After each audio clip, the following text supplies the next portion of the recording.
আমাদের per day ইনকামের কথা শুনলে হয়তো অনেকের চোখ উপরে উঠবে যে এটা খুব পসিবল নাকি। স্বপ্ন ছিল যে পাবলিক ইউনিভার্সিটিতে পড়বো, বাট সেটা আর আমি ফর্মই কিনতে পারিনি। গরুর ঘাস কাটি, তারপর হচ্ছে যে গরুর জন্য গরুর গোবর ফালাই, একের পর এক গ্রামের মানুষ, আশেপাশের মানুষ, মানে যা বলা যায় আর কি, ছেলের পড়াশোনা করেছে। গ্রামের একটা মানে প্রচলিত ব্যাপার হচ্ছে যে ছেলে যদি শিক্ষিত হয় তার একটা সরকারি চাকরি লাগবে। ওনারা চিকিৎসা দেওয়ার পরে 12,000 টাকার মতো বিল হয়েছিল আর কি। তখন আমি চিন্তা করছি যে এরকম যদি হয় তাহলে আমার এই খামার চালানো সম্ভব না, এটা আমার বন্ধ করে দিতে হবে। মানে একটা বাট ঠিক করতে যদি আমার 12,000 টাকা লাগে, বাট বাট ঠিক হয়নি, বাট কানা হয়ে গেছে আর কি। এরপরে ওই চিকিৎসা সম্পর্কে আমি একটু জানার চেষ্টা করি যে এটা সমস্যাটা আসলে কোথায় হইলো। জানতে জানতে অনেক গবেষণা করার পর ওই সেম চিকিৎসাটা আমরা এখন 30 টাকায় দিই, এবং আমাদেরকে ফোন দিলে এই সমস্যাটা হচ্ছে কি করবো ভাই, পরামর্শ দেন তখন। হ্যাঁ, মানে গরুর খামারিদের জন্য 24 ঘন্টা। যখন আমি বললাম যে আমি একজন কৃষক, রাখাল, তো দেখলাম যে সবাই একটু স্তব্ধ। এইখানেই সমাজের বাস্তবতাটা, যে আমাদেরকে মানুষ কতটা নিচু চোখে দেখে। আসসালামু আলাইকুম প্রিয় দর্শক এবং শ্রোতা, আল্লাহ সর্ব অবস্থায় আমাদের সবার মঙ্গল করুন সেই দোয়া এবং শুভকামনায় জানিয়ে শুরু করছি ব্র্যান্ডিং বাংলাদেশের একটি এপিসোড। একটু নামটা বলেন ভাই। সাইফুল ইসলাম। সাইফুল ইসলাম, আপনার একটা পরিচয় তো আছেই, সেই পরিচয়টা আমরা ধীরে ধীরে যাব আপনার কাছে। তার আগে একটু বেসিক কিছু বিষয় আছে আমার অনুষ্ঠানের নিয়মে। আপনার বয়স? 28 বছর বয়স। জন্ম জেলা? ফরিদপুর জেলা, নগরকান্দা উপজেলা। ওখানেই থাকেন আপনি এখন? জি। আপনি গল্পটা বলেন আমাদেরকে। আমার গ্রামের মধ্যে আমার বাবার ফ্যামিলি এবং আমার মায়ের ফ্যামিলি, দুইটা পরিবারই গ্রামের সম্ভ্রান্ত পরিবার। টাকা পয়সার দিক থেকে, আর্থিক অবস্থায় আমার মামার ফ্যামিলি, মানে আমার নানার ফ্যামিলি এবং আমার দাদার ফ্যামিলি সবাই স্বয়ংসম্পূর্ণ। মানে ওনারা কি কৃষির সঙ্গে জড়িত ছিলেন না? আমার দাদার ফ্যামিলি কৃষির সঙ্গে সম্পৃক্ত, নানার ফ্যামিলি হচ্ছে হুজুর সবাই। আমার চাচারা ম্যাক্সিমাম পুলিশে চাকরি করেন, সরকারি চাকরি করেন না। আচ্ছা। আর আমার বাবা, উনি বেকার ছিলেন। এরপরে একটা মানে কাজী মৌলবী বলে এটা আমাদের অঞ্চলে, এটা বিয়ে পড়ায় যারা আর কি, জি। এরকম একটা দায়িত্ব উনি ছিলেন। তো ওইটা থেকে মূলত হচ্ছে আমি যখন ছোট ছিলাম তখন আমি তাদের কাছে থাকি নেই একেবারে ছোটবেলা থেকে। আমার বাবার কাছে থাকা হয় নাই? না, বাবা মার কাছে থাকি নেই।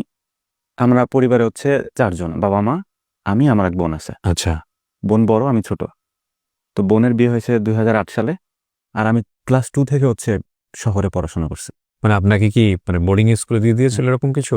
যেহেতু আমার নানার ফ্যামিলি বললাম যে হুজুর সবাই, হ্যাঁ।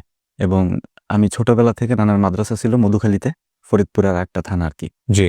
ওইখানে মাদ্রাসায় ট্যুর, মানে গ্রাম থেকে আমি 2 পর্যন্ত পড়ছি গ্রামের স্কুলে। জি।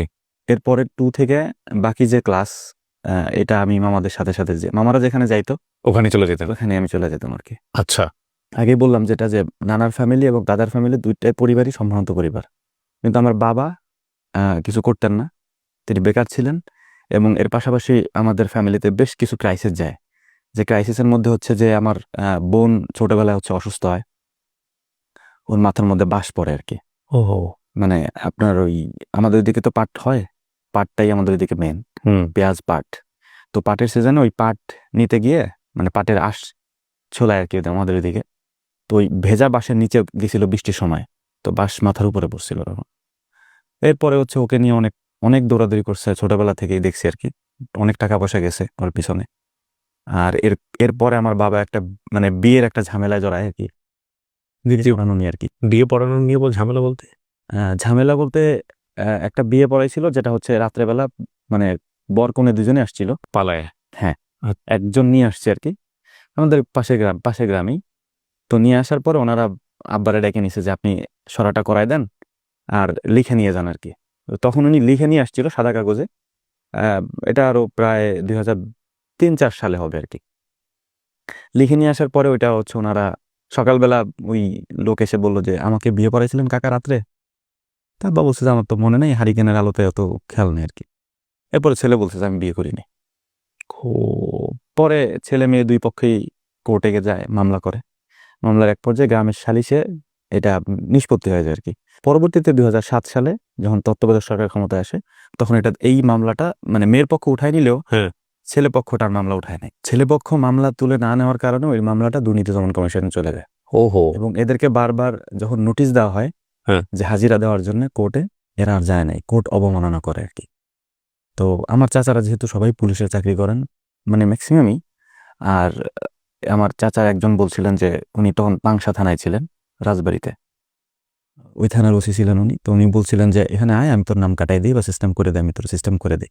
তো বলছিল যে কিছু হবে না, সমস্যা নেই দাদাভাই, ঝামেলা হবে না। এর এক পর্যায়ে মূলত হচ্ছে যে আমার যখন একেবারে 2007 সাল শেষের দিকে নানা বাড়ি ছিল মধুখালীতে, যেহেতু এখান থেকে নানা ড্রাইভারকে নিয়ে আব্বা হাজিরা দিতে যায়, তখন আব্বাকে গ্রেফতার করে। ওহো, এরপর ওনার 5 বছরের জেল হয়। এই একটা ঘটনা কেন্দ্র করে? হ্যাঁ, তত্ত্বাবধায়ক সরকারের সময়। এরপর ওনারা 2 মাসের মতো, তত্ত্বাবধায়ক মানে কি 11 তত্ত্বাবধায়ক? হ্যাঁ, তো এরপর ওনারা 2 মাসের মতো জেলে ছিলেন। 2 মাস পরে হাইকোর্ট থেকে ওনাদের জামিন হয় আর কি। তো ওইখানে আমাদের প্রচুর পরিমাণে টাকা পয়সা যায়। খুব স্বাভাবিক। আমাদের ফ্যামিলিতে, আমার নানার ফ্যামিলি আমাদের খুব এফোর্ট করে আর কি, তখন থেকে নিয়ে ছোটবেলা থেকে দেখে আসছি। আমার মা অনেক কষ্ট করছেন। আমার আব্বাকে যখন বাড়িতে নিয়ে আসে, এরপরে তো ওনার কোনো চাকরি টাকরি কিছুই ছিল না। আর আমাকে নিয়ে যাওয়া হচ্ছে আমার মামা 2008 সালে নারায়ণগঞ্জে। ওইখানে একটা মাদ্রাসায় আমাকে ভর্তি করে, 8-এ ভর্তি করে, ক্লাস 8-এ। তো ওইখান থেকে আমি এইচএসসি দিই, দাখিল। তার মানে আমি একটা জিনিস বুঝতে পারছি যে বাবার পরিবার থেকে আসলে খুব একটা সাপোর্ট ছিল না আপনার জন্য, আপনার ক্যারিয়ার গ্রোথের ক্ষেত্রে। বলাটা খুব টাফ, বাট সিচুয়েশনালি যেটা হয়েছে জীবনে তাই আসলে। একদমই না, তাদের পক্ষ থেকে সাপোর্ট তো দূরের কথা। উল্টা 2008 সালে যখন আমার দাদা মারা যায়, দাদা মারা যাওয়ার পরে জমি জমা ভাগ টাগ করার কথা বলছিলাম, যে আমাদের মানে দেনায় আমরা মানে ঋণে জর্জরিত হয়ে মানে করার মতো আমাদের কিছুই ছিল না। আমার আব্বা মা গ্রাম থেকে চলে আসছিলেন শহরে, ঢাকাতে। ওহো, আমার বোনের তখন বিয়ে হয়েছে। একটা বিষয় হচ্ছে যে নতুন বিয়ে হয়েছে, তাদের ফ্যামিলি জানলে কি হবে। এখানে কোনো একটা কাজের জন্য আমার আব্বা চলে আসে, মাও চলে আসে আর কি। তখন আমি নারায়ণগঞ্জে ছিলাম। কোনো হেল্প তো তারা করেই নেই, উল্টা হচ্ছে জমি জমার যেটা আমরা পাইতাম সেটা আমাদেরকে বারবার বলছে যে দিয়ে দেন, আমরা আমাদেরটা বিক্রি করে তারপর কাজ করি। আমার বোনের বিয়ের সময় জমি বিক্রি করছে।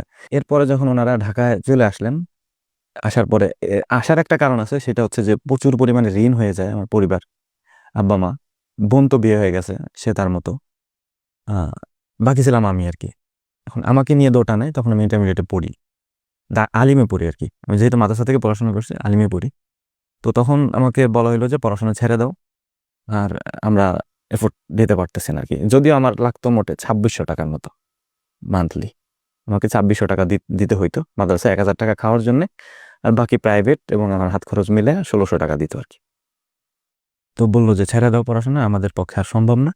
তখন আমার মামা, বড় মামা বিশেষ করে, উনি এখন ঢাকা কলেজের প্রফেসর। তো উনি বললেন যে না, পড়াশোনা কেন বন্ধ করবে।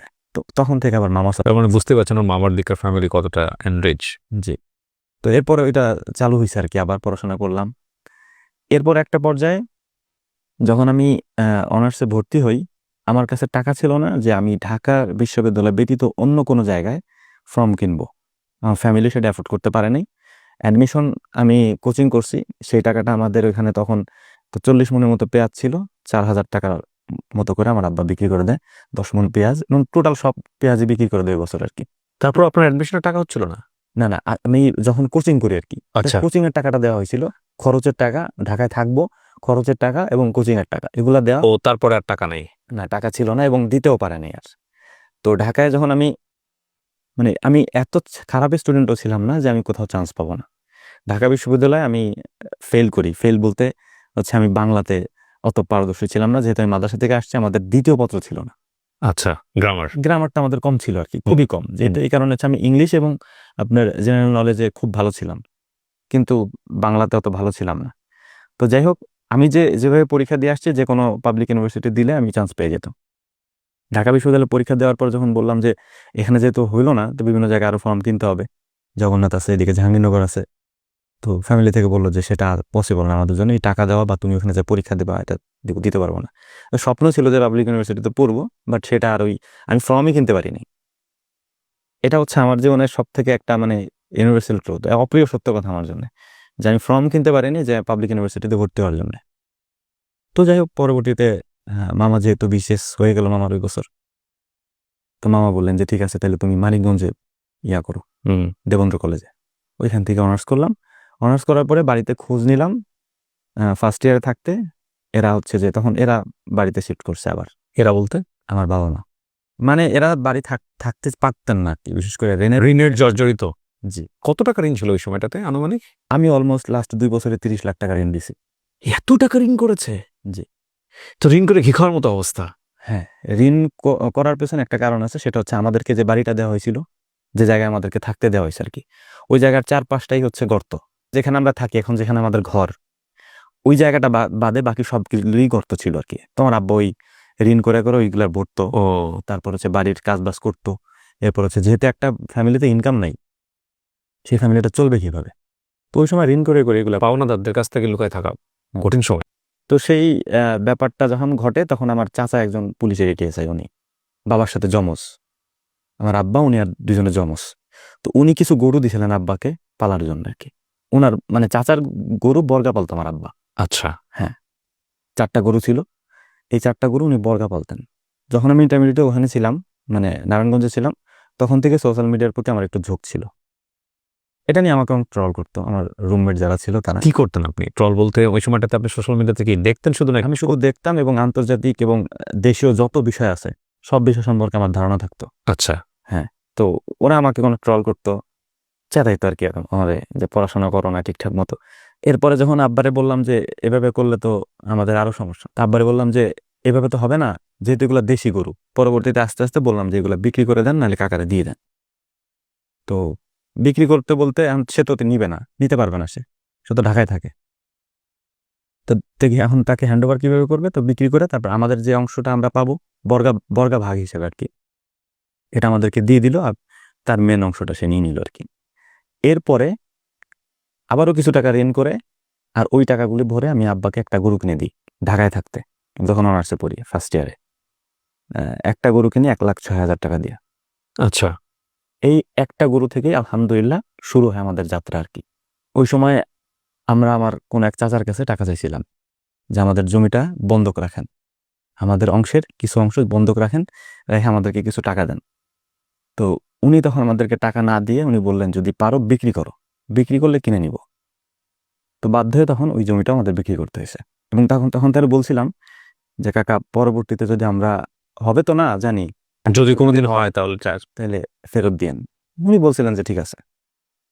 পরবর্তীতে ওনাকে বলা হয়েছে, বাট উনি আর দেন নাই। বাট এটা আমাদের কোনো অভিযোগ নাই, কারণ উনি কিনে নিছেন, উনি দিবেন না দিবেন সেটা তার ব্যাপার। কি জাতের গরু? এটা ছিল cross, Friesian cross. Friesian cross, সাধারণত বাংলাদেশের মানুষ যেটা কেনে আর কি। এটাই দুধের গরু। দুধের।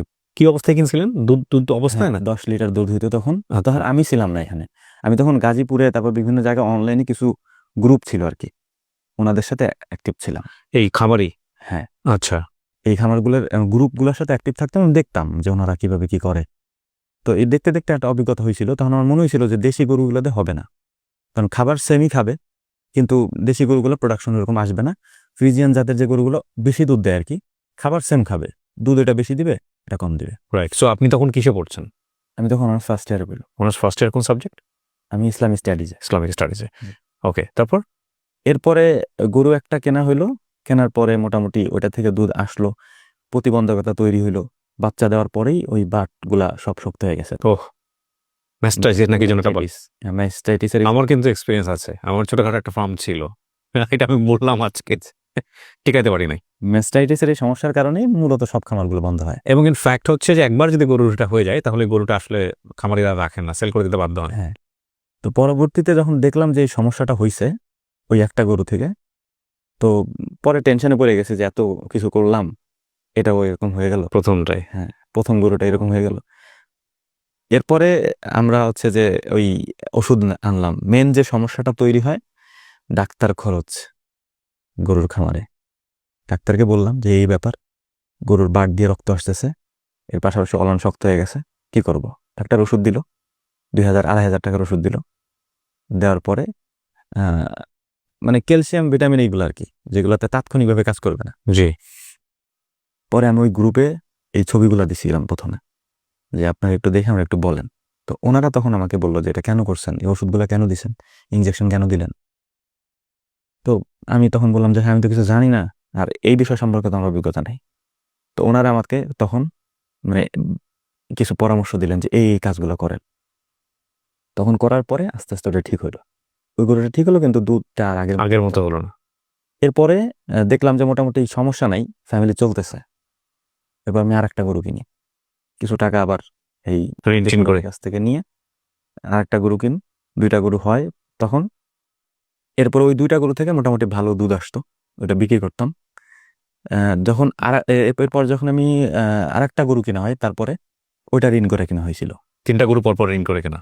না, 2টা গরু, ঋণ করে একটা অল্প আর বাকিটা, দ্বিতীয়টা হচ্ছে কিনছিলাম আত্মীয় স্বজনের কাছ থেকে নিয়ে, এবং আমরা কিছু গুছাইছিলাম ওটা দিয়ে। 3 নম্বর গরুটা 2.5 লাখ টাকাতে কেনা হয় আর কি, সব থেকে বড় যেটা ছিল। ওকে, এই 3-4 দিন আগে এটা বাচ্চা দিছে আর কি, আবার 7ম বার আমাদের এখানে। আলহামদুলিল্লাহ। তো ওইটা দেওয়ার পরে এখন ওইটা কেনার পরে মূলত দুধের চাহিদা, মানে দুধটা অনেক বেশি হইলো। এর কিছুদিন পরেই শুরু হলো আপনার মানে করোনা আসলো আর কি, 2021 সালে বা 20 সালে। এই গরু যে আপনি কি করতেন? আপনি মাঠে গিয়ে ঘাস কাটতেন, সবকিছু আপনি নিজে করতেন? হ্যাঁ, ইন্টারেস্টিং ব্যাপার হচ্ছে যে, এই যে বললাম শুরুতেই যে 2 ফ্যামিলি থেকে আমি হচ্ছে সম্ভ্রান্ত পরিবারের, কিন্তু আমার ফ্যামিলিটা গরিব, সোজা কথা। কিন্তু মেন বিষয় হচ্ছে যখন আমি এই কাজগুলো করতে শহর থেকে গ্রামে চলে আসি, গরুর ঘাস কাটি, তারপর হচ্ছে যে গরুর জন্য গরুর গোবর ফালাই, তারপর এই যে যে ছোট কাজগুলো আছে, যে যে ভাষাটা বোঝায় আর কি। আমি যেহেতু গ্রামে থাকি, গ্রামের সিচুয়েশন আমি বুঝি। একের পর এক গ্রামের মানুষ, আশেপাশের মানুষ, মানে আমার বাবা মাকে মানে যা বলা যায় আর কি, ছেলের পড়াশোনা করেছে। গ্রামের একটা মানে প্রচলিত ব্যাপার হচ্ছে যে ছেলে যদি শিক্ষিত হয় তার একটা সরকারি চাকরি লাগবে, এবং সেটার জন্য আমি যখন ইন্টারমিডিয়েট শেষ করি আমাকে পাঠানো হয়েছে পুলিশ লাইনে। আমাকে, আমার ফ্রেন্ডে, আমি মুক্তিযোদ্ধার কোঠাধারী ছিলাম, আমার নানা মুক্তিযোদ্ধা এবং আমার ফ্রেন্ডও মুক্তিযোদ্ধা, কোঠা ছিল ওরও। দুজনে একসাথেই দাঁড়াইছি লাইনে। দাঁড়ানোর পরে আমার ছোট আন্টি আমার ফোন দেয় যে জীবন শুরু করবা এটা দিয়ে। কিছু টাকা এখানে দেওয়া লাগতো আর কি, বড় একটা অ্যামাউন্ট। ফ্যামিলি সেটার জন্য রাজি, প্রয়োজনে কিডনি বিক্রি করে দেবো, তাও সরকারি চাকরি হোক। তো গরু টরু সব বিক্রি করার সমস্যা নেই, চাকরি হোক তোমার। আন্টি যখন ফোন দিল, ছোট আন্টি, আমার থেকে 1.5 বছরের বড় আর কি, ফোন দিয়ে বললো যে সাইফুল, এটা করবা তুমি, টাকা ঘুষ টুস দিয়ে চাকরি নিবা? তখন আমি ওখান থেকে পালাই চলে আসি। কি কনস্টেবলের জন্য দাঁড়িয়েছিলেন? হ্যাঁ, ইন্টারমিডিয়েট শেষ করবো আমি তখন এখান থেকে পালাই চলে আসার পরে, এরপরে মানুষ তো, আমার ফ্রেন্ডের চাকরি হয়ে যায় আর কি। ও, তখন তো আরো বিপদ। হ্যাঁ, ফ্যামিলি থেকেও চাপ, যে কথা শুনলা তার। তখন আমরা হচ্ছে একটু ইসলামিক দিক থেকে, আমরা যেহেতু ওই ফ্যামিলিটা যেহেতু ইসলামিক পুরোই একেবারে, এরপর হচ্ছে যে আরো বেশি মানে আমরা হয়ে যাই, মানে আমাদের পরিবারের টুকটাক যার মধ্যে যা সমস্যা ছিল, কিছু কিছু জিনিসের জন্য আমরা পুরোই চেঞ্জ হয়ে যাই আর কি, একেবারে ইসলামিক মাইন্ডেরই হয়ে যায় সবাই। তো তারাও বলতে শুরু করলো যে তখন যে আল্লাহ এক ব্যবস্থা করে দিবে। এরপরে আস্তে আস্তে যখন গরু পালা শুরু করলাম, করোনা আসলো। এর আগে থেকে মানুষ এরকম বলতো যে মানে ছেলেরা দিয়ে কাজ করাইতেছেন, শহরে পড়াশোনা করাইছেন, এগুলা কেন করা? আপনারা তো এরকম কোনো ফ্যামিলি না, ছেলেরা বলেন ওর মামারা আছে বা চাচারা আছে, বলেন চাকরি বাকরি দিয়ে দিতে, গ্রাম থেকে সরান, বিদায় করেন এখান থেকে। এটা তো গ্রামের মানুষেরও সমস্যা, যে পড়াশোনা করে এসে তারপরে যদি এই কাজ করে, প্রবলেম না একটা? মানে এইটা অনেক বেশি পরিমাণে বলতো, কারণ আমরা তো টাকা পয়সা তেমন ছিল না আমাদের, কিন্তু ফ্যামিলি, অন্যান্য ফ্যামিলির তো আছে, চাচাদের আছে, মামাদের আছে, তাদের মান সম্মানের তো সমস্যা। যাই হোক, এরপরে আমি মাঝে মাঝে মাঝে মাঝে কিছুদিন মানে আমার চাচাদের জমিতেও কাজ করছি আর কি। এরপরে যখন গরু মানে আসলো, করোনা আসলো, করোনা আসার পরে আমাদের দুধ বিক্রিটা টোটালি বন্ধ, একবারে মানে দুধ বিক্রিটা টোটালি বন্ধ, কারণ তখন দোকানপাট সব বন্ধ। তখন যে দুধ হইতো প্রায় 30 কেজি 35 কেজির মতো দুধ তখন পাইতাম। এই দুধটা তখন নেওয়ার মতো কেউ ছিল না, একজন শুধু আমাদের থেকে নিত, মানে আমরা যাদের কাছে দিতাম, ময়রাদের কাছে দিতাম, যারা মিষ্টি বানায়। টোটালি সবাই না করে দিলে একজন শুধু নিত, অল্প কিছু দুধ নিত আর কি। বাকি দুধ কি করবো, পরে মানুষের বাড়ি বাড়ি দিয়ে আসতাম দুধ। ওই যে বলতো আমি দিয়ে আসতাম। ও আচ্ছা আচ্ছা, মানে দেখেন ওর ডেলিভারি বয় হিসেবে কাজ করেছে। আমি আমার খামারের এই কাজগুলা তখন করতাম করোনার সময়, আমি যে বাড়িতে বাড়িতে দিয়ে আসতাম। এটাও যে অনেকে জানতো না ব্যাগে কি নিয়ে যেতেছে। ঠিক আছে, আপনার বক্তব্য শুনে মনে পড়লো, খুব চমৎকার একটা কথা বলিস, যেই বিজনেস আপনি করেন সেই বিজনেসের খুঁটিনাটি জানার জন্য জিরো থেকে শুরু করা উচিত একদম। মানে ওই যে সম্ভবত, আমি যদি ভুল না বলে থাকি, একটা বক্তব্য শুনেছিলাম অনেকদিন আগে আব্দুর রাজ্জাক বিন ইউসুফের। অনেক বড় মাপের আলেম, আল্লাহ ওনার দীর্ঘ হায়াত দিক। অনেক কিছু আমি ব্যক্তি জীবনে তার কাছ থেকে শুনে ফলো করেছি। পুরোপুরি ফলো করা ইজ রিয়েলি ডিফিকাল্ট আমার মতো জবে থেকে। মানে ওনার একটা খুব চমৎকার কথা ছিল যে ব্যবসা শুরু করবেন চকলেট দিয়ে। এখন এইটাকে না আপনি চকলেট মনে করলে হবে না, এটাকে উনি বুঝাইছেন যে আপনি কোন লেভেল থেকে শুরু করবেন। আপনাকে শুরু করতে হবে একেবারে, মানে ওই যে পথে ঘাটে মাঠে হাটে সব জায়গায় হেঁটেছে না, এখন উনি জানে যে ওই জায়গাটায় যদি একজন লোককে উনি নিয়োগ দেয়, লাইক এই যে দুধ বিক্রি করার জন্য, এবং সে যদি কোনো রকম 2 নাম্বারই করে ওখানে, তাহলে উনি বুঝতে পারবে যে এই লোকটা যে কথাটা বলছে এটা আসলে সঠিক বলছে কিনা, কারণ ওই কাজটা তো সে করেছে। চমৎকার। তারপর জি, এরপরে যখন মানে এরকম দিতাম, দেওয়ার পরে আস্তে আস্তে করোনা তো কমতে শুরু করলো। এরপরে একদিন আমাদের একটা দোকান ছিল, আব্বা ছোটখাটো একটা দোকান করতেন। তো একদিন তো পুলিশ এসে ইচ্ছা মতো পিটাইলো আমার। আপনাকে? হ্যাঁ। কেন? মানে ওই সময় তো কথা ছিল হচ্ছে যে যে মুদি দোকানগুলো খোলা থাকবে, চাল ডাল এগুলো যারা কিনবে এটা খোলা থাকবে। কিন্তু যখন ওনারা আসলো, গ্রাম তো মানে মানুষ এমনি আতঙ্কে থাকে পুলিশ আসলে। হুম। তা আব্বা দৌড়ে চলে গেছে। হুম। সে তো মনে করছে যে হয়তো কিছু একটা হবে। দৌড়ে তো নিয়ে যাবেই। হ্যাঁ। চলে যাওয়ার পর আমার কাছে মনে হয়েছে যে কেন, সমস্যা কি, কথা বলি। তা আমি বললাম যে বের হয়ে আসে, আমি ওনারে বললাম, মানে বলতে গেছি আমি, এর মধ্যে উনি আমার বাড়িতে দেয় আর কি। তো আমার চাচাও ছিল, উনি যেহেতু পুলিশের রিটায়ার্ড পার্সন ছিল, ওনারও বাড়ি দিছে। ওহো। তো উনি বলছে যে আমি তো পুলিশের লোক, বলতেছে আপনি তো অন ডিউটি না। তো যাই হোক, উনি পরিচয় দেওয়ার পর ওনারা আর কিছু বলেনি, কিন্তু আমাকে দিছে বাড়ি দেওয়ার পরে আমি পরবর্তীতে আর কিছু বলিনি। তো যে সার্কেল অফিসার ছিল তো ওনাদের সাথে যে গেছিল, ওনারে আমি বললাম যে স্যার কথা বলতে চাই। উনি তখন ইশারা দিল যে আসতে দেন ছেলেটারে। গেলাম, বললাম যে স্যার এইটা তো আমরা যতটুকু জানি যে মানে এই দোকানগুলো খোলা থাকবে। পরে বললো যে না, বন্ধ করে দেন। পরে বন্ধ করে দিয়েছে আর কি। যাই হোক, এরপরে দোকান তো পরে বন্ধ হয়ে গেছে একবারই টোটালি। মানে ব্যবসার অবস্থা একদম 12টা। ওই করোনার পর থেকে ওটা টোটালি বন্ধ আর কি, ওটা আর হয়নি। এরপরে আস্তে আস্তে আমরা শুরু করি এই ইয়াটা, মানে গরুর খামারটা বড় করা আর কি। একটা দুইটা গরু মানে আমরা করতে থাকি, বাড়াইতে থাকি। সমস্যা দেখা যায় হচ্ছে ঘাসের সংকটটা আর কি। হুম। ঘাস ছাড়া তো গরু পালা যায় না। তো আমরা জমি তখন আমাদের যেহেতু ছিল না, চাচাদের ছিল, তাদের কাছেও বললাম যে আমাদের একটু জমি দেন ঘাস চাষের জন্য। তারা নানান অজুহাতে বললো যে ঘাস চাষ করার জন্য জমি দেওয়া যাবে না। জমি নষ্ট হয়ে যাবে, এটা হবে ওইটা হবে। তো যাই হোক, এরপরে আমরা অন্য লোকদের থেকে জমি লিজ নিই আর কি। বিশেষ করে লিজ নেওয়ার পরে আস্তে আস্তে খামারটা আমরা বড় করি, এবং বড় করতে করতে একটা পর্যায়ে সেখানে 16-17টা গরু যখন হয়, তখন মূলত 16-17 না, যখন 8টা গরু ছিল, তখন ম্যাস্টাইটিসের আর একটা সমস্যা দেখা দিল। একটা গরু একটা বাট নষ্ট হয়ে গেল আর কি। হুম। নষ্ট হওয়ার পরে ওই যে জিনিসটা মানে বাটটা কানা হয়ে গেছে আর কি, কানা বলি আমরা, দুধ আসে না ওইটা দেওয়ার। অ্যাট দ্য সেম টাইম ওই সময় আমার সাথে প্রায় আরো 8-10 জন খামার শুরু করলেন আমাদের এখানে। তো এখন আলহামদুলিল্লাহ আমরা আছে, আর একটা খামার আছে, আর সবগুলো বন্ধ হয়ে গেছে আর কি। তো তখন যখন এই মানে বাটের সমস্যা আসে, উপজেলা থেকে ডাক্তার আসে। আমাদের উপজেলাটা হচ্ছে মোকশেদপুর, নগরকান্দার একেবারে শেষে, মোকশেদপুরের শুরুতে, মানে গোপালগঞ্জ শুরু আর ফরিদপুরের শেষ।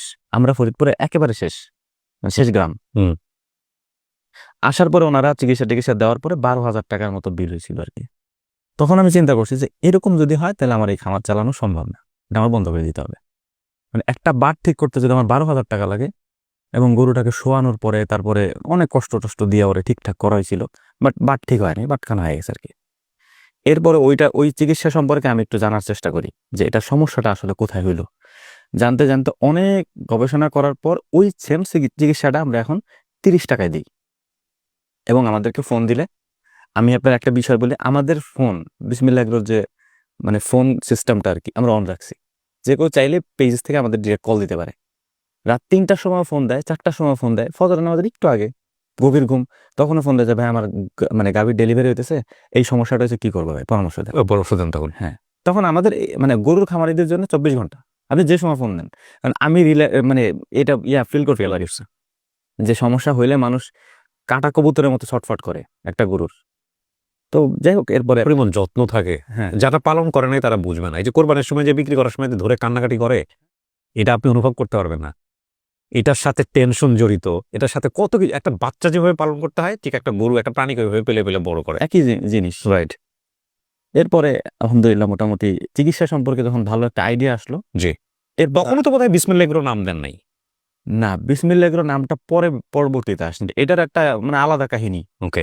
এটার কারণ হচ্ছে যে আমি যখন মানে কন্টেন্ট বানাই, বিশেষ করে হচ্ছে সাইফ স্টোরি নামের যে আমাদের ইউটিউব চ্যানেল, ওইখানে তখন মানুষ আমাকে মানে খুব হাই লেভেল চিন্তা ভাবনা করে আর কি। আচ্ছা, যে কি জাতীয় কন্টেন্ট ছিল ওখানে? সেটা হচ্ছে আপনার ইসলামিক কন্টেন্ট আচ্ছা, এবং আন্তর্জাতিক বিষয় নিয়ে। ওকে। তো মানুষ আমারে যেহেতু মনে করতেছে যে এই লোক মানে অনেক বড় কিছু, হুম। হ্যাঁ, তখন আমার কাছে মনে হলো যে আমি তো মানুষের মনে ধোকা দিচ্ছি। কারণ আমি তো কি এটা আমি জানি, আমি পার্সোনালি কি কাজ করি সেটা আমি জানি। জি। এবং এটার পাশাপাশি হচ্ছে যে আমি এই কন্টেন্টগুলো বানাই। এরপরে আমি চিন্তা করলাম যে তাহলে আমার এই কাজগুলো আমি মানুষের সামনে উপস্থাপন করি, যে ভাই আমি আসলে যেটা মনে করেন সেটা না। হ্যাঁ, আচ্ছা, যেহেতু ওই সময় আমি প্রচুর পরিমাণে ভিডিও চলতো আমার। আমি যেটা দেখতে পাচ্ছি এই মুহূর্তে যে আপনার সাইফ স্টোরি চ্যানেলে প্রায় 6 লাখের কাছাকাছি সাবস্ক্রাইবার, আর আপনার বিসমিল্লাহ এগ্রোতে প্রায় 4,21,000 এই মুহূর্তে যখন আমরা রেকর্ড করছি ভিডিওটা। এটা হচ্ছে চ্যানেল কয়টা আপনার? চ্যানেল টোটাল আমরা 9 জায়গায় ভিডিও আপলোড করি। এতগুলো চ্যানেল তো আমারও নাই। মানে আমাদের এক একটা চ্যানেল লিঙ্ক করা এক একটার সাথে। জি, তাই যেমন ধরেন আমাদের যে টিকটক চ্যানেলটা ছিল যেটা, সেটার মধ্যে ইসলামিক কন্টেন্ট, ছোট ছোট ইসলামিক কন্টেন্টগুলো আমরা যখন শুরু করি 2021 সালে করোনার একেবারে শেষের দিকে, তখন থেকে নিয়ে এখনো পর্যন্ত আলহামদুলিল্লাহ মানুষের উত্থান পতন হয় সোশ্যাল মিডিয়াতে। আমাদের এটার কোনো পতন হয় নাই, ওই যেভাবে গ্রো চলে আসছে ওইভাবেই। এখন আমরা যদি কোনো ভিডিও আপলোড করি, হ্যাঁ, এই ভিডিওগুলা প্রচুর পরিমাণে ভাইরাল হয়ে যায়। কোনটা এটা? এই সাইফ ইয়েতে সাইফুল ইসলাম 430 নামের একটা টিকটক অ্যাকাউন্ট আছে। ওখানে হ্যাঁ, ইসলামিক কন্টেন্ট সবই, আমার অন্য কোনো কন্টেন্ট নেই। মাশাআল্লাহ। আমি এই ফাঁকে একটু বলে নিই, আপনারা নিশ্চয়ই জানেন, প্রমোশনের জন্য বলছি না, আমাদের নতুন একটা চ্যানেল এসছে, এটা ওয়ান নামে, SOCA, তারপরে আপনার হচ্ছে স্পেস দিয়ে ওনার একটা স্ক্রিনশট দিয়ে দিচ্ছি, আপনারা দেখতে পারবেন। আমরা খুব একটা প্রচার প্রচারণা করি না, নতুন নতুন কন্টেন্ট সেখানে আসছে, আপনারা চাইলে একটু উকি ঝুঁকি মারতে পারেন আর কি, যদি মনে চায়। ওকে, সো জি, আপনার ফার্মটা উঠছিল এবং তখন মোটামুটি কি প্রফিটে দেখা পাওয়া যাচ্ছিল? হ্যাঁ, মোটামুটি তখন আমি ঋণ পরিশোধ করা শুরু করেছেন কয় বছর পরে এটা? এটা 2021 সাল 22 সালের দিকে আর কি। ওকে, ফাইন। 22 সালের দিকে আস্তে আস্তে আমাদের প্রফিটটা আসতে শুরু করে।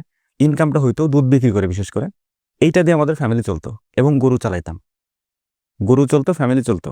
এর পাশাপাশি কিছু কিছু টাকা দিয়ে আমরা ঋণ দিতাম। এর পাশাপাশি যে মানে বাছুরগুলো থাকতো, মেইন আমাদের যে আর্নিংটা হইতো বাছুরটা থাকতো। বাছুরটা থাকা অথবা বাছুরটা থাকলেও বিক্রি করে দেওয়া। 7টা 8টা বাছুর হইতো। এইটা থাকার কারণে আমাদের ওই বাৎসরিক যে বেচা কিনা আর কি, ওইটা হয়ে যেত। এবং বাছুরের প্রচুর পরিমাণে চাহিদা ছিল আমাদের, জি, এখনো পর্যন্ত। আমরা দিই না কাউকে, আমরা ওই নির্দিষ্ট কারোর কাছে বিক্রি করি। মানে আমাদের কাছে অনেক মানুষ বলে, আমরা দিই না। তো পরবর্তীতে যখন আস্তে আস্তে প্রফিট হওয়া শুরু করলো, এর পাশাপাশি আমি ওই চ্যানেলটা খুলি আর কি, বিসমিল্লাহ করে তখন খুলি। খোলার পরে সেখানে আমরা প্রথম ভিডিওটা দিই হচ্ছে আমাদের গোবর বিক্রির। হ্যাঁ, আমি আমার খামারের কোনো বিষয়, কোনো একটা সিম্পল বিষয় আমি ফালাই দিই না, সব আপনি রাখেন। সব আমি রাখি এবং সব আমি বিক্রি করি। খুবই পপুলার একটা চ্যানেল। এবং আমি একটা কথা আপনাদেরকে বলে দিই, ফেসবুকের অনেক ভিডিওর রিচ নাই, কিন্তু ফেসবুকের এই মুহূর্তে আমি যখন ভিডিওটা ধারণ করছি, যেই ভিডিওগুলোর সুপার রিচ, মানে আমার অ্যানালিটিক্যাল এক্সপিরিয়েন্স থেকে বলতে পারি, সেগুলো হচ্ছে লাইফস্টাইল বেসিস, জীবন ঘনিষ্ঠ। যেমন ধরেন আমি একটা এগ্রোর কথা বলতে পারি, এখানে দোয়েল এগ্রো, ওরা একটা ভিডিও ছাড়া মাত্রই ওটা প্রচুর এই ফ্যামিলি কেমিস্ট্রি, গ্রামে একটা বাড়ি বানাচ্ছে, গ্রামে একটা ওই এখন একটা মেয়েও আছে, কি যেন নামটা ভুলে গেলাম, আপনি তারা, রাইট? সো তারা কেমন আছে, তারা ইজ এ বিগেস্ট স্টার। তো এখন কথা হচ্ছে কি, এটা এটা কেন হয়? এর কারণটা হচ্ছে লাখো মানুষ ওটার সাথে অ্যাফিলিয়েটেড, ওরা ভালো থাকলে লাখো মানুষ ভালো থাকে, এটা অনুভব করে, এবং এটা খুব চমৎকার একটা স্ট্র্যাটেজি। সো এই বিসমিল্লাহ এগ্রো কিন্তু ঠিক তাই। বিসমিল্লাহ এগ্রোতে যখন একটা ভালো ঘটনা ঘটে, তখন মানুষ এটা চমৎকার একটা ফিলে থাকে। এবং এটার প্রথম কারণটা হচ্ছে মানুষ এই চ্যানেল এইগুলোকে ওন করে। আচ্ছা, মানুষ কেন ওন করে? কারণ প্রত্যেকটা মানুষের মধ্যেই, যেহেতু যারা গ্রাম বাংলায় বড় হয়েছে, তাদের মধ্যে একটা স্বপ্ন থাকে যে আমার এরকম একটা ছোটখাটো খামার থাকবে, আমার এরকম একটা চমৎকার সংসার থাকবে, হ্যাঁ, এখানে কিছু মানুষ থাকবে। এগুলো আমরা যারা গ্রামে বড় হয়েছে তাদের খুব কমন ড্রিম। সো এই কমন ড্রিমগুলো যখন কন্টেন্ট হয়ে সামনে আসে, তখন এগুলা প্রচুর মানুষ দেখে। তো আমি এই কথাগুলো এখানেই বলছিলাম যে ফেসবুকে এই মুহূর্তে এত এত জটিলতার মধ্যে যে কন্টেন্টগুলোর ভিউয়ের কোনো সমস্যা নাই, তাদের মধ্যে একটা হচ্ছেন আমাদের এই বিসমিল্লাহ এগ্রো। এবং এগুলো এক একটা ভিডিওর ভিউজ মাশাআল্লাহ মাশাআল্লাহ। তো আপনি এটা বলছিলেন যে আপনি ফেলেন না কোনো কিছু, হ্যাঁ, তারপর? তো প্রথম ভিডিওটা আমরা শুরু করি হচ্ছে গোবর বিক্রি আর কি। জি, আমরা গোবর যখন আমরা বস্তা বন্দি করে গোবরগুলোকে রাখা হয় আর কি, জি, ওই গোবরগুলো হচ্ছে যারা যে মানে দিঘিতে, বিভিন্ন দিঘি আছে, হ্যাঁ, আমাদের ওদিকে আমরা এই দিঘির যে মালিকরা থাকে ওরা কিনে নিয়ে যেত আমাদের থেকে। এবং আমাদের বাড়িটা ভৌগোলিকভাবে বলি, বাড়ির 3 সাইড দিয়ে রাস্তা। আচ্ছা, আমাদের বাড়ির 3 পাশ দিয়ে হচ্ছে রাস্তা, এবং এই রাস্তা থাকার কারণে যে কোনো জিনিস আমরা সহজে মানে পণ্য বিপণন করতে পারি, আচ্ছা, বিক্রি করতে পারি সহজে, একদম সহজে। আচ্ছা, তো ওরা হচ্ছে ওই নসিমন বলে আমাদের দিকে, নসিমন নিয়ে বাড়ির ভিতরে আসতো। আমাদের খামারের পিছনে ছিল, পিছন থেকে ওরা গোবর নিয়ে যেত। তো মান্থলি আমাদের 8-10 হাজার টাকা গোবর বিক্রি থেকে আসতো। তো ভিডিওগুলো দেওয়ার পরে মূলত হচ্ছে যে আমরা আমাদের পরিচিতিটা মানুষের কাছে আসে। তখন মানুষ রিয়েলাইজ করতে পারতো না 2 চ্যানেলে মিলায় আর কি। সকালে যাকে দেখছে যে এত সুন্দর সুন্দর কন্টেন্ট নিয়ে কথা বলতেছে, সে গিয়ে গোবর খেলতে একেবারে ফিটফাট একদম শার্ট-টাট সুন্দর করে পরে এভাবে দাঁড়ায় ভিডিও করতেছে। বিকালবেলা যখন সন্ধ্যার পর আরেকটা ভিডিও আসতেছে, দেখা যেতেছে সে কোথাও কোনো জমিতে ঘাস কাটতেছে, আবার গরুর গোসল করাইতেছে, দেখা যাচ্ছে মানে একেবারে গ্রামের যে মানুষজন আর কি, সেরকম দেখা যেতেছে। তো মানুষ তখন এক চ্যানেলের থেকে আরেক চ্যানেলে কমেন্ট করতো আর কি, যে এ ভাই এই কি সেই লোক বা এই কি সেই লোক। এই সেই লোক ভাই। তো হ্যাঁ। পরবর্তীতে আস্তে আস্তে ওনারা যখন বুঝতে পারলো যে না এটাই একই ব্যক্তি আর কি, তখন আর আমার সমস্যা হয় না, যে আমি এখন সাকসেস, মানুষকে বুঝাইতে পারছি যে আমি একজন খামারি বা আমি একজন কৃষক। আমাকে যখন ইঞ্জিনিয়ারিং ইনস্টিটিউটে একটা প্রোগ্রাম ছিল, তখন সবাই মানে নিজেদের পরিচয় দিচ্ছিলেন। কেউ পুলিশ, কেউ র্যাবে থেকে আসছে, কেউ টিচারি, তারপর কেউ উকিল, মানে আমাদের একটা ইয়া ছিল, গ্রুপ ছিল আর কি। আমাকে যখন ডাকা হইলো, তখন আমি এত পরিচিত না কোথাওই, আমার মানুষ তখন আমার চিন্তা না। যখন আমি বললাম যে আমি একজন কৃষক, রাখাল, তো দেখলাম যে সবাই একটু স্তব্ধ। একজন তো মানে হাতে তালি দেয়। এইখানেই সমাজের বাস্তবতাটা, যে আমাদেরকে মানুষ কতটা নিচু চোখে দেখে। সহজ কথা এটা, আপনি আমাকে হয়তো সোশ্যাল মিডিয়ার মাধ্যমে, আমি ব্যক্তিগত সাইফুল ইসলাম এটা বলতে পারি, বিসমিল্লাহির ওনার, আমাকে মানুষ দেখে, ভালো লাগে, আমার সাথে ছবিও তোলে, সমস্যা নেই, সবকিছু এভরিথিং ওকে। কিন্তু মেন প্রবলেমটা হচ্ছে, আমার জায়গায় যদি একটা অক্ষত মানুষ থাকে, সে তার জীবনে সাকসেস, তাকে কেউ গুরুত্ব দিবে না। ট্রু। বিয়ে দিতে গেলেও এই সমস্যাটাই দাঁড় করাবে, ছেলে তো গরু পালে, সাথে দেওয়া যাবে। এখানেই হচ্ছে, আমি তো পরিচিত মানুষ, আমার কথা আলাদা, কিন্তু আমার মতো যারা আছেন আর কি, তাদের কেউ পাত্তা দেয় না ভাই। এটা আপনি তাদের মগজের মধ্যে যদি ঢুকায়ও দেন যে না এই পেশাটা এটা ঠিক আছে, পেশা তো একটা হইছে। কৃষিতে যে পরিমাণে লাভ হয়, বাংলাদেশে অন্য কোনো পেশায় অত পরিমাণে লাভ হওয়া অসম্ভব যেটা কৃষিতে হয়, কিন্তু মানুষ এটা বোঝেও না। খামার করতে গেলে অনেকে মনে করে যে খামার করলে লস হয়। খামার করলে লস যদি হইতো, বাংলাদেশে এত আমিষের চাহিদা পূরণ করে কারা? ট্রু। বিদেশ থেকে তো আসে না। এইগুলা পূরণ করতেছে তো দেশীয় মানে উৎপাদন করেই। তাহলে যদি লসই হইতো, তাহলে 18 কোটি মানুষের আমিষের চাহিদা পূরণ করার জন্য একটা ছাগলও কিনতে পাইতেন না আপনি। কিন্তু সেটা হচ্ছে কারণ মানুষ লাভ করে বলে এটাই হচ্ছে। যেটা চলতেছে। ট্রু। এখন সমস্যাটা কোথায় হয়? যখন আমরা পারি না, না পারার ক্ষেত্রে সমস্যাটা কোথায়? একজনে মনে করেন যে সে চাকরি করে, হ্যাঁ, পাশাপাশি তার ইচ্ছা হলো একটা খামার করব, আরেকজন লোকরে দিয়ে করায়। এই যখন আরেকটা লোকরে দিয়ে সে করায়, আমার নিজের জিনিস, তার প্রতি যে ফিলিংস আমার থাকবে, আরেকজন সে ফিলিংস নিয়ে কাজ করবে না, এটা স্বাভাবিক। আলহামদুলিল্লাহ, আমি আর আমার বাপ দুইজনে আমাদের খামারে যদি বলেন যে এখন 20 জন কর্মচারী রাখার লাগবে, আমরা এফোর্ড করতে পারবো, সমস্যা নেই।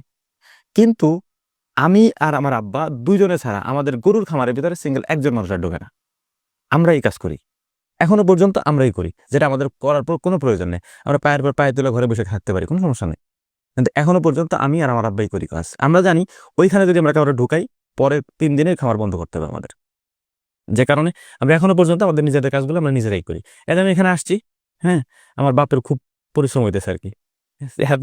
সরি আঙ্কেল, কিন্তু এটা একটু কষ্ট করতে হবে 2 ঘন্টার জন্য। তো এটা হচ্ছে মূল ব্যাপার আর কি, যে আমাদের কাজের ক্ষেত্রে যার খামার কাজ তারই করতে হবে, সে না থাকলে হবে না। আর পশুর সাথে সম্পর্ক থাকলে তার ডিপ্রেশনও থাকবে না। হ্যাঁ, এটা একটা ভালো কথা বলছি। এটা এটা হচ্ছে মানে একটা অপ্রিয় সত্য কথা। আপনি যত ডিপ্রেশনেই থাকুক, প্রত্যেকটা মানুষের লাইফে গোপন বিষয় থাকে, সেটা হচ্ছে তার প্রেম ঘটিত বিষয় থাকুক, তার ফ্যামিলির চাপ থাকুক, যত কিছুই থাকুক, যদি মানুষ পশুর সাথে সম্পৃক্ত থাকে, অ্যানিমেলের সাথে সম্পৃক্ত থাকে, তার ডিপ্রেশন থাকবে না। চমৎকার কথা বলছে, চমৎকার কথা। এটা আমি ফিল করি আর কি। জীবনে আমি অনেক কিছু ইয়া করে আসছি, কারণ হচ্ছে আমি এখন ধরেন মানুষ আমার চিনে বলে, এই জন্য হচ্ছে আমার এই কথাগুলো মানুষের সামনে উপস্থাপন করতেছি। আমি যদি আমার মানুষ নাও চিনতো, তারপরও আমি আমার জায়গা থেকে ডিপ্রেশন দূর করছি হচ্ছে এই পশু পাখি পাইলে। কারণ আমি যদি নিজে ভালো থাকতেই না পারি, তার আমার টাকা পয়সা দিয়ে কি হবে? ট্রু। এই জন্য আমি এইগুলাই করি। আমি চাইলে তো অন্য কোনো ব্যবসার মধ্যে ঢুকে যেতে পারি না, আমার ততটুকু এফোর্ট করা সম্ভব এখন, কিন্তু আমি তো সেটা ঢুকি না, কারণ এটা হচ্ছে একটা কমফোর্ট জোন আমার জন্য। আমাদের এখানে কোয়েল পাখি আছে, হাঁস আছে, মুরগি আছে, এরপর গরু আছে, ছাগল আছে। তবে প্রত্যেকটা জিনিস আমি আপনাকে বলি, আমরা অল্প অল্প করে শুরু করছি। কোনো একটা জিনিস আমরা এরকম করে শুরু করি না যে অনেক একবারে কিনে নিয়ে আসছি, না, ছোট ছোট করে আমরা শুরু করছি, বোঝার চেষ্টা করছি যে এটাতে লাভ হবে কিনা।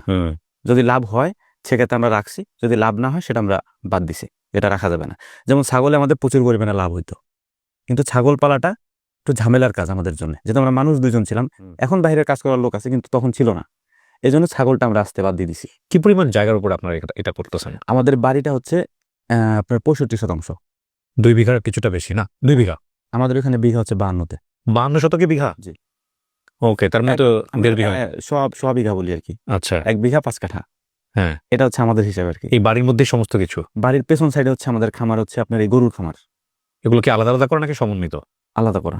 সবগুলো আলাদা আলাদা করা। কিন্তু পুরো বেষ্টনী দেওয়া আটকানো পুরোটাই। আচ্ছা, এই যে পুরো জায়গাটা 65% পুরো জায়গাটাই আটকানো।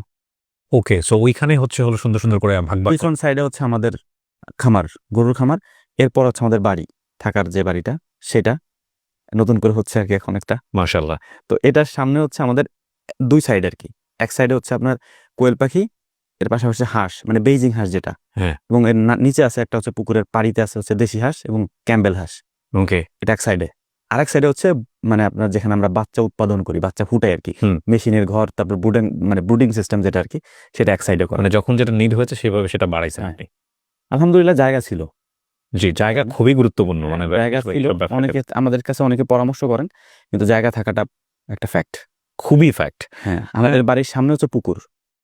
পুকুরে আমরা মাছ চাষ করি, পুকুরের উপর দিয়ে হচ্ছে বাকি সব। ওকে। সো আপনার গরু আছে কয়টা এখন? আমাদের টোটাল গরু হচ্ছে 22টার মতো, কিন্তু আচ্ছা। এই গরুর পরিমাণ হচ্ছে 70 থেকে 80টা, যেটা আমরা প্রতি বছরে কমাই দিই। আচ্ছা। আমরা 3টা শেড আমাদের টোটাল, এই 3টা শেডের মধ্যে গরু থাকে।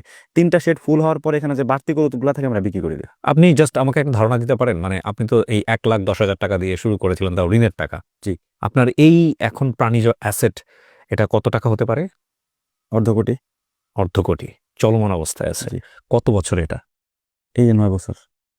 2 জন মানুষের পরিশ্রম। হ্যাঁ, আমি আর আমার আব্বা দুজনে। আপনাকে যদি এখন একটা বিসিএস অফিসার, ধরেন আপনাকে বললাম যে ভাই আপনাকে একটা ফার্স্ট ক্লাস গেজেটেড অফিসারের সুযোগ আছে, আপনি করবেন কি করবেন না? অবশ্যই না, কেন করবেন না? কারণ আমি তার থেকে অনেক বেশি ইনকাম করি। অনেক। এবং সৎ পথে, হালাল ওয়েতে। হ্যাঁ, অবশ্যই। কি নাই এখানে, তাই না? জি। এবং এটার জন্য অনেক কথা শুনতে হয়েছে, মানুষের কথা। গ্রামের চায়ের দোকান থেকে শুরু করে নিয়ে একেবারে গ্রামের টপ লেভেল থেকে, মানে আপার লেভেল থেকে টপ লেভেল পর্যন্ত সবাই কথা বলছে। কন্টেন্ট থেকে তো ভালো আয় হওয়ার কথা। আপনার কন্টেন্টে প্রচুর ভিউজ। কন্টেন্ট থেকে আমাদের আয়ের তুলনায় আমাদের মার্কেটিংটা বেশি, ওইখান থেকে আমাদের আয় বেশি, রাইট। সো ওখানে সেলটা বাড়ছে প্রচুর পরিমাণে। আমি আপনাকে একটা উদাহরণ দিই। জি। আমি যেহেতু নিজে ঘি তৈরি করি, হ্যাঁ, ঘিয়ের বেশ কিছু ভিডিও আমি দেখেছিলাম। আমি নিজে যেহেতু ঘি তৈরি করি, পার্সোনালি আমি জানি যে কোন ঘিটা অরিজিনালি পিওর হয়। আমি সেটাই বানাই। ধরেন আমি ঘি বানাইতে পারি 15 কেজির মতো, আমার একার পক্ষে সম্ভব এটা 3 ঘন্টার মতো সময় লাগে। অনবরত সেটা নাড়তে হয়। হ্যাঁ। 1 মিনিট সেখানে মানে বিরতিহীন নাড়া লাগে আর কি। তো আমি যেহেতু এটা জানি, তো আমার ঘি বানাই আমি হচ্ছে তো 15 কেজির মতো। ধরেন আমি 30 কেজি ক্রিম অথবা 35 কেজি বা 40 ক্রিম ডিম মানে কি? শর্টটা, দুধের শর্টটা কি ফ্রিজে রাখতে হয়? না না, তাহলে এটা হচ্ছে আমরা দুধ দিয়ে দিই হচ্ছে দূরে একটা জায়গায়, হ্যাঁ। মাদারীপুরের কাছাকাছি। ওরা ক্রিম বানিয়ে দেয়? ওরা ক্রিম বানায় দেয়। ক্রিম কিভাবে বানায়? এটা মেশিন আছে, ওর মধ্যে দুধ দিলে, আর বরফ দিয়ে বোধহয় কিছু একটা না করে। না কিছু দেওয়া লাগে না, ওরা হচ্ছে যে দুধের ল্যাকটোজেনটা আলাদা করে ফেলে। ওকে। প্রাচীন আমলে তাহলে কিভাবে করতো? তখন তো ল্যাকটোজেন আলাদা করার মেশিন ছিল। শর্ট তৈরি করে শর্ট থেকে করতো। সর উঠায় ফেলতো, এরপর সরে বাটতে হইতো আর কি। হ্যাঁ, বেটে তো করতো। পানির সাথে মিশে, এটা আমরাও করি। হ্যাঁ। তো এইরকম ঘি নিতে চাইলে 1 কেজির ঘি দাম পুরো 6,000 টাকা। 6,000 টাকা, রাইট। এটা প্রচুর পরিমাণে কষ্ট। কিন্তু এখন যেহেতু আধুনিক সময়, ওরা নিজেরাই মেশিনে সেপারেট মেশিন আছে, সেপারেট মেশিন আলাদা করে দেয়। এবং আমরা নিজেরাই মেশিন কিনতে পারতাম, কিন্তু এই দুধ বিক্রি করতাম। আপনি জানেন এই 6,000 টাকার ঘি নেওয়ার জন্য আছে বাংলাদেশের লোক? আমি জানি ভাই, কিন্তু এটা সব আমরা সর্বোচ্চ পরিমাণে দামে ঘি বিক্রি করি। তারপর আমি যেটা বলতেছিলাম আপনাদের, যে ঘি পারি হচ্ছে আমি 15 কেজি বানাইতে, আমার কাছে ঘির অর্ডার আসে ধরেন 15,000 20,000 কেজির। এটা যে কোনো মানুষের মাথায় ধরবে না যে এটা কেমনে সম্ভব। আমি যখন ঘির ভিডিও আপলোড করার পরে সর্বোচ্চ 2-3 মিনিট আমি মেসেঞ্জারে থাকি, চেক করি যে কেউ অর্ডার দেয় কিনা। 2-3 মিনিট থাকার পর আমার বের হয়ে যেতে হয়, চাপের কারণে শুধুমাত্র। তো আপনি এটা বড় করতেছেন না কেন? বড় করতেছি না, এটার একটা কারণ আছে। আমি জানি এই প্রশ্ন আপনি আমার করবেন যে আপনি কেন বড় করতেছেন না, আপনার যদি এত অপরচুনিটি আছে বিক্রি করার মতো। বড় করতেছি না, আমার কোয়ালিটির উপরে ডিপেন্ড করে জিনিসটা। আমি 15 কেজি বানাইতে পারি, যখন আমি 30 কেজি বানাইতে যাবো তখন আমার আরেকটা লোক দিয়ে বানাইতে হবে। এবং মূল কথা হচ্ছে এই 15 কেজির মার্কেটটা একসময় নষ্ট হয়ে যেতে পারে। এই যে আমি নাড়তেছি এটারে, এই যে নাড়ার যে লিমিটেশনটা, আমি যে বুঝি যে কতটুকু নাড়তে হবে, এটা সে বুঝবে না। এখন আমার মার্কেটের দরকার নাই। ওই যে বললাম না, আমার জন্মের 50,000 বছর আগে আল্লাহ তাকদির নির্ধারণ করে দিয়েছেন, তাকদিরে যেটা রিজিক আল্লাহ দিয়েছেন ওটাই হবে। বেশিও হওয়ার উপায় নেই, আর কমও হওয়ার উপায় নেই। আমারটা কেউ নিয়েও যাবে না, আল্লাহ তাআলা অন্য কারোতে আমার দিয়েও দিবেন। আমার জন্য যেটা পসিবল সেটা আমি করব। ধরেন আমাদের কাছে কোয়েল পাখি বিক্রি করি আমরা, রিসেন্টলি আমরা 6 মাস যাবত কোয়েল পাখির বাচ্চা উৎপাদন শুরু করছি। আমি বাচ্চা উৎপাদন করতে পারি 3,000 বা সর্বোচ্চ 6,000-এর মতো। আমার কাছে অর্ডার আসে 6 লাখের। আমি যে ফোন এখন বন্ধ, আমি যদি এখন অন করে রাখি, প্রতি মিনিটে মিনিটে অর্ডার আসবে, কিন্তু আমার পক্ষে দেওয়া পসিবল না। আমি যতটুকু পর্যন্ত উৎপাদন করতে পারবো, আমার কাছে লিমিট ওই পর্যন্তই। আপনি অর্ডার দিলে 2 মাস 3 মাস পরে পাবেন, নিলে না, সমস্যা নেই। এটাই। এবং দুধ সেম, যতটুকু আমি পারি ততটুকু আমি করব, এর বেশি না। বেইজিং হাঁস আমরা পালন করতেছি এখন, এই বেইজিং হাঁসের ডিম পাড়া শুরু করছে আর কি। এটা আমি নতুন নিয়ে আসছিলাম, কিন্তু যেহেতু আমি একজন ইউটিউবার, এটার একটা সুবিধা আছে, আমাকে কেউ 2 নম্বর জিনিস দেয় না। ভয় থাকে, একটু ভয় থাকে। এটা কিন্তু আমার ক্ষেত্রে সত্য। আমি যত জায়গা থেকে অনলাইন থেকে নিয়েছি, হয় আমাকে প্রোডাক্ট দেয় নাই, অথবা একেবারে সলিড 1 নম্বরটা দিয়েছে। আমি একবার একটা ভ্যাকুয়াম ক্লিনার অর্ডার করছিলাম, আমার ওই ইনকিউবেটর মেশিনের মধ্যে বাচ্চা যখন ফুটে তখন ওই বাচ্চার ছোট ছোট লোমগুলো পড়ে থাকে। তো একটা ভ্যাকুয়াম ক্লিনার অর্ডার করছিলাম যে এটাতে পরিষ্কার করব, অনলাইনে পরিচয় দিয়েছি আমি বিসমিল্লাহ ওনার, আমার এটা লাগবে ওই কাজের জন্য। ওরা পরবর্তীতে আমার সাথে যোগাযোগ করেনি। পরে যারা নিছো এটা তারা বললো যে ভাই এটা তেমন একটা ভালো না, যে কারণে আপনার সাথে আর যোগাযোগ করেনি, কারণ আপনি তো রিভিউ দিবেন, বাট আমি রিভিউ আজ পর্যন্ত কারো দিই নেই, আমি বলিও নাই। আমরা তো এখানে আসছি শোতে জয়েন করার জন্য, গতকালকে আসছি আমি। তো আমার এই কাজিন আসছে, ওরে নিয়ে আমি গেছিলাম 2 নম্বরে একটা কাজে। তো ও ওখানে যাওয়ার পরে বলতেছে যে খেলা দেখবি, ও চলো তাই যাই খেলা দেখি। আমি সেদিন ঢুকে আবার কিছুক্ষণ খেলা দেখছি, খেলা দেখে যখন বের হইছি, এক লোক এরকম জার্সি 2টা ধরাই দিছে আমাদের হাতে, যে ভাই নিতেই হবে। উনি হাতে পায়ে ধরে জার্সি 2টা আমাদেরকে দিল, আমি 200 টাকা দিচ্ছি, যে 500 টাকা দিচ্ছি, 200 টাকা নিবেই না। পরে ওনার ঠিকানা দিয়ে আসলাম, যাবে আমার খামারে যায়। এটা বিনিময় আমার করতে হবে আর কি, যে কোনো পর্যায়ে ওনার কাছে আমার ঋণী থাকা যাবে না, উনি গরিব মানুষ, ফুটপাতের জার্সি বিক্রি করতেছে। যাই হোক, তো বলতেছিলেন যে বিসিএস এর ব্যাপারে আর কি, যে করবেন কিনা। আমি এখানে একটা জিনিস বলি, সেটা হচ্ছে যে আহ, বৃহৎ আকারে চেষ্টা করা উচিত। কেন করা উচিত? এই যেমন ধরেন আপনার নীতি নৈতিকতা আছে, হ্যাঁ, আপনি কখনো নীতি নৈতিকতাকে কম্প্রোমাইজ করবেন না। অবশ্যই না। সো আপনি যখন নীতি নৈতিকতাকে কম্প্রোমাইজ করবেন না, আপনারা যখন বড় স্টেপ নেবেন, তখন অনেক বড় একটা সোসাইটির একদম নিশ্চিতভাবেই একটা মানে হালাল ফুড এবং নিশ্চিতভাবেই একটা ভালো ফুড খাওয়ার নেওয়ার পসিবিলিটি ক্রিয়েট হয়। জি, হ্যাঁ, এখন আমি বলবো যে আপনি সাকসেস করবেন কি করবেন না, সেটা তো তকদির আল্লাহ রেখে রাখছে, যা তাই হবে।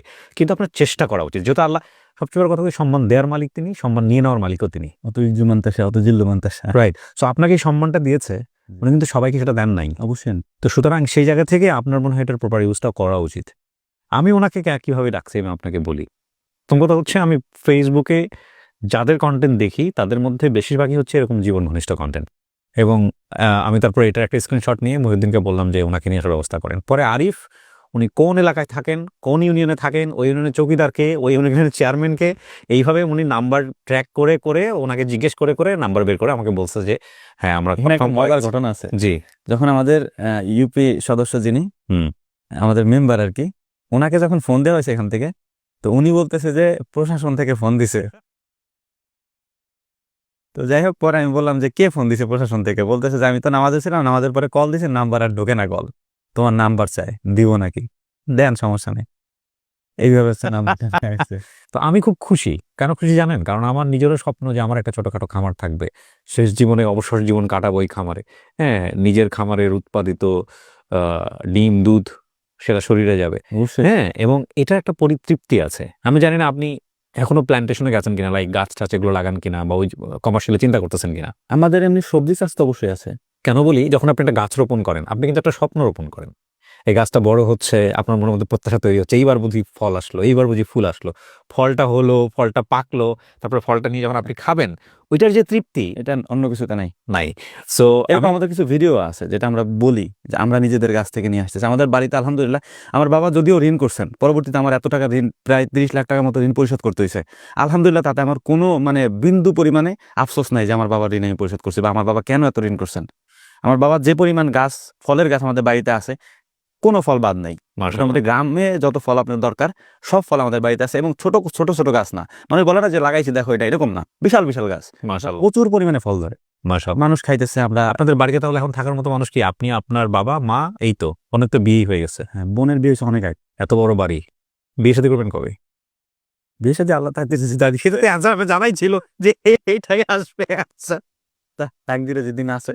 আপনার ডেইলি রুটিন কি? মানে সকালবেলা ঘুম থেকে উঠে সকালে নামাজ পড়ি, হ্যাঁ, নামাজ পড়ার পরে এরপরে আবার কিছুদিন ঘুমাই, ঘুমানোর পরে ওই আমার আব্বা সকালে ওঠে একবারে, ফজরের পরে আব্বা আর ঘুমায় না। হ্যাঁ, এর কারণ হচ্ছে আব্বা সন্ধ্যার সময় ঘুমায় যায়, এশার নামাজ পরেই ঘুমায় যায় আর কি।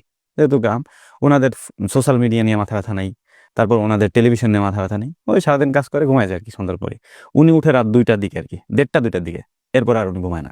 ওই পুরো বাড়িতে হাঁটবে, অথবা খামারে যাবে, গরুর গোবর টোবর সব গোছাবে, মানে গোছায় গোছায় আমরা ওই যে সারপট বলি, টেনে টেনে এক জায়গায় করে রাখে আর কি, যাতে সকালে কষ্ট না হয়।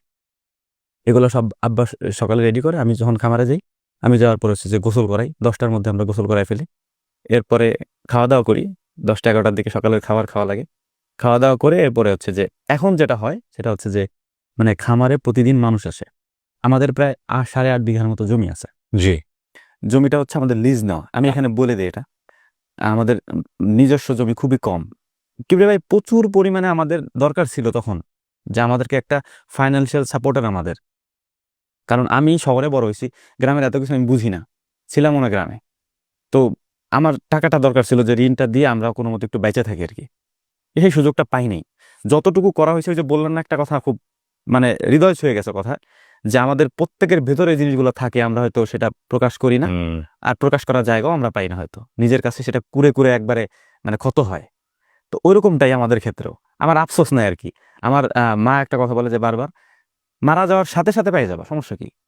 এখন মারা যেতেছে, এটা তো হক। আল্লাহর সাথে যদি কোনো অন্যায় করো, যত ইবাদত আছে সব তো আল্লাহর সাথে সম্পৃক্ত। আল্লাহর সাথে করছো, আল্লাহর কাছে ক্ষমা চাইলে ক্ষমা করে দিবে আল্লাহ। আল্লাহ বলছে ক্ষমা করে দিবে। বান্দার হক ক্ষমা করবেন। বান্দার হক তুমি নষ্ট করলে সেটা ক্ষমা হবে না। আমি এখনো বলতেছি এই কথা। আমার হক যদি কেউ নষ্ট করে, আমি মৃত্যুবরণ করার সাথে সাথে বা আপনি মৃত্যুবরণ করার সাথে সাথে আপনি সেটা দেওয়া লাগবে, আমাকে দেওয়া লাগবেই।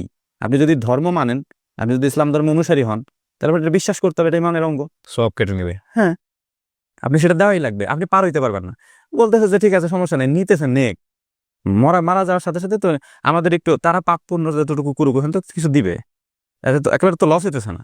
এ পারে না বউ পারে বাবা। আমরা প্রচুর পরিমাণে আল্লাহ বিশ্বাসী, আমাদের ফ্যামিলি প্রত্যেকটা মানুষ।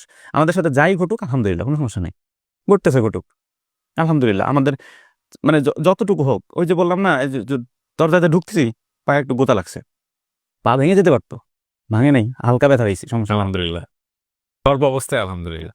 সো থ্যাংক ইউ ভাই। আমি মনে প্রাণে বিশ্বাস করি আপনি অলরেডি অনেক দূরে আগায় গেছেন, এবং ইনশাল্লাহ আপনার এই বিসমিল্লাহ এগ্রো একদিন অনেক বড় ব্র্যান্ড হবে বাংলাদেশ ইনশাআল্লাহ। ইনশাল্লাহ। আর অনেক ধন্যবাদ জানাই ফরিদপুর থেকে, আপনি কষ্ট করে আসছেন আমাদের এই অনুষ্ঠানের জন্য।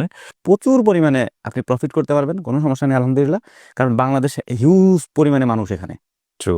এত ছোট একটা দেশে এত পরিমাণে যেহেতু পপুলেশন, এখানে হিউজ পরিমাণে আপনার বিজনেস অপরচুনিটি আছে। প্রচুর অপরচুনিটি। এগ্রিড। আমরা করলেই তো, আমরা যদি করি, আপনি একটা জিনিস চিন্তা করেন, আমরা যদি এখানে করি বা আমাদের পার ডে ইনকামের কথা শুনলে হয়তো অনেকের চোখ উপরে উঠবে যে এটা খুব পসিবল নাকি। আমরা যেসব পণ্য বিক্রি করি, আমাদের কার্টুনই লাগে 1 মাসে প্রায় 30-35 হাজার টাকা। তো পার ডে আমাদের এরকমও হয় কোনো কোনো দিন 25,000 30,000 এর নিচে আসে না। ফ্যাক্ট আপনি বুঝতে পারছেন এই অনুষ্ঠানের? ও বলতেছে যে আমি যে পরিমাণ বিক্রি করি, বিক্রি করার চাইতেও বিক্রির পসিবিলিটিটা আপনি চিন্তা করেন। ও কি পরিমাণ অ্যাভয়েড করে, মানে অ্যাভয়েড করতে বাধ্য হয়। জি। যে কল আসতেছে 2-3 মিনিটের মধ্যে, এরপর আর দেখার সুযোগ হয় না। ওর ঘিয়ের ডিমান্ড হচ্ছে 15,000 কেজি, সেখানেও দিতে পারতেছে 30-35 কেজি। মানে এটা তো বিয়ন্ড ইমাজিনেশন বলতে গেলে। মানে আপনি আজকে অর্ডার দিচ্ছেন, 3 মাস 6 মাস পরে পাবেন। হ্যাঁ। তাহলে এই ডিমান্ডের জায়গাটা আপনি চিন্তা করে দেখেন, একজন খামারির জন্য এটা একটা কত বড় একটা অ্যাসেট, যে আমি আজকে প্রোডাকশন বের করলে এটা তো আমার নিশ্চিত সেল হয়ে বসে আছে, তাই না? আমাকে শুধু গায়ে গতরে খাটতে হবে। মানে আমার খুব পরিচিত ক্লোজ একজন, যার সাথে খুব ভালো সম্পর্ক আমার, সে একটা কর্পোরেট ব্যাংকের খুব বড় অফিসার আর কি। তিনি আমাকে বলছিলেন, আমি ব্যাংকের নাম নিচ্ছি না, হ্যাঁ। তিনি আমাকে বলছিলেন যে তুমি এখানে চাকরি নাও, আমি তোমাকে শুধুমাত্র মানে পড়াশোনার যে বিষয়টা আছে এগুলো আমি তোমাকে দেখাই দিতেছি, চাকরি নিশ্চিত, তুমি এখানে জয়েন করো। আমি বেতনের কথা বললাম, বললো যে 60 থেকে 65 হাজার টাকার মতো বেতন পাবো, এটা তোমার স্টার্টিংই হবে। এবং খুব সুন্দরভাবে উনি আমাকে প্রসেসটা দেখাই দিয়েছিলেন, বলছিল না। বাড়িতে আসার পরে বাবা আমার এক জায়গায় বসায় জিজ্ঞেস করলাম যে তোমরা কি চাও এখন বলো। হ্যাঁ, আমার জিজ্ঞেস করতেছে যে তুমি এখন কত টাকা ইনকাম করো। বললাম যে এখন তো তোমরাই জানো, আমি তো একটা টাকাও নিয়ে আমার কাছে রাখি না, আমি 1 টাকা আমার কাছে রাখি না, আমি যখন টাকার প্রয়োজন হয় আমি টাকা এনে আমার হাতে দিয়ে দিই। এটা হ্যাপিনেস তাদের জন্য। চাইলে মনে করেন যে বৃদ্ধ বয়স পর্যন্ত তাদের কাছেই যাবে এরকম, তাদের কাছে চাইলে জিজ্ঞেস করে না আমারে যে টাকা দিয়ে কি করবা। জানে ছেলে সিগারেট খানা, বিড়ি খানা, তারপর হচ্ছে বাজে কোনো নেশা নাই, কোনো ধরনের কোনো নেশা নেই, ও টাকা দিয়ে কি করবা, কোনো কাজেই লাগাবে। আমার কোনো সময় জিজ্ঞেস করে না যে টাকা দিয়ে কি করবা। তো এইটাই হচ্ছে ব্যাপার, তারা আলহামদুলিল্লাহ খুশি। আর তারা চায় না আপনি চাকরি করেন। না না না, চাকরি কেমনে করবো আমি, আমি আমি চাকরি যদি আমি করি, আমার আন্ডারে যারা চাকরি করে তাদের কি হবে? সো ওই জায়গাটাই বড় হোক, আপনি চাকরি দেবেন। অনেক ধন্যবাদ সাবুল ভাই, ভালো থাকবেন আপনি। প্রিয় দর্শক এবং শ্রোতা, আমরা শেষ করছি আজকের ব্র্যান্ডিং বাংলাদেশ। অসাধারণ একটা সময় কাটলো, আমার খুব ভালো লেগেছে, নিশ্চয়ই আপনাদেরও খুব ভালো লাগবে। এপিসোডটা খুব মনোযোগ দিয়ে দেখবেন। এখানকার যে এসেন্সটা আছে সেটা হচ্ছে পরিশ্রম, সততার সাথে পরিশ্রম। যে কাজটা আপনি ভালোবাসেন আপনি সেই কাজটাই করেন, তাওয়াক্কাল তো আল্লাহ, আল্লাহর নামে করেন, এবং নিশ্চয়ই আপনি সেখানে সফল পাবেন। আমাদের প্রত্যেকটা ব্র্যান্ডিং বাংলাদেশে আমরা গড়ে এই কথাগুলোই বলেছি। শেষ করছি আজকের মতো। আসসালামু আলাইকুম।